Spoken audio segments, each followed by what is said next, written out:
In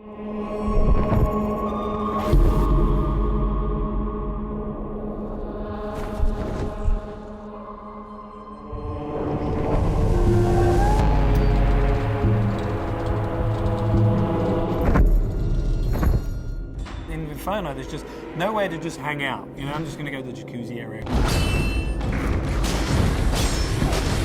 Anger is all about just intense violence and rage. Everything in the world is against you. Cutting limbs off, heads are coming off. Boom, boom, boom. Anger is definitely a level that Dante can sort of unleash his fury in.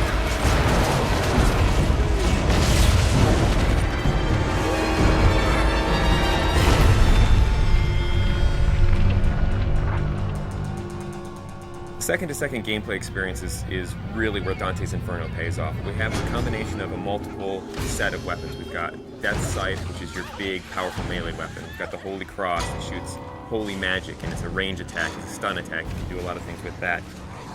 In addition to that, we have magic. You'll have magic powers that are on the righteous side and the unholy side. If you're in trouble and you want to like get out of the way or jump in the air or roll over there, whip out the side, blast with the cross, all those things just kind of lead into each other. You don't kind of have to start up something else. The main thing is you have a big ass scythe in your hand. We had like a sword at first. It wasn't feeling right, it just felt small and puny. The scythe's the thing here, that's almost the other character in there. The scythe that Dante uses is actually Death Sight. It's dark, it's evil, it's punishing, it's sharp.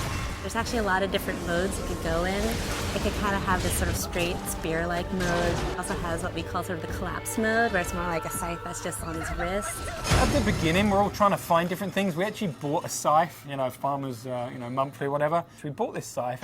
As soon as we got the scythe, it's got the little handles like, no, this ain't gonna work. Sometimes you'll come into work and like you'll go to the kitchen to get coffee and there's just like some guy over there like with a broomstick and looking at himself in the mirror like doing this or going. So not only punishing everyone with that scythe, the other part of the combat is you've got a cross as well.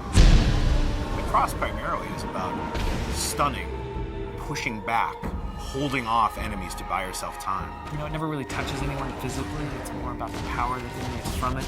It's a little bit more about crowd control. I kind of liken it to sort of like the Force in Star Wars. It's really used as a great way to either set up a combo or a way to hold them in place while you then beat the shit out of them with the scythe.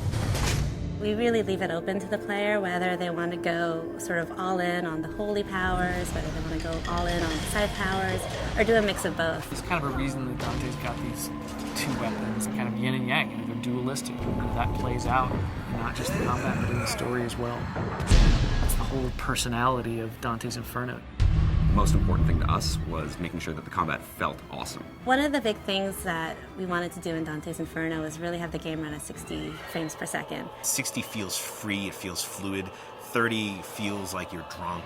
I mean, we did some tests, you know, where we took 30 and we took 60. You can totally tell the difference. As soon as you go to 60, you just see the flow, you see the trails, the scythes leaving behind, just the smoothness to it. It's a visual and a tactile thing. It's how it feels, but 60 frames per second is pretty good. Especially with all the great new effects we got going on in the game now. Sassy. By the time you get to anger, you're kicking some ass, but don't get too comfortable, because pretty soon the shit's really gonna go down. Going to anger, which is really combat focused, and you're really gonna test your skills in that arena. Then you're gonna go into heresy, which I think will make you think about certain things that you may not normally think about in a video game. Dante starts to go wild.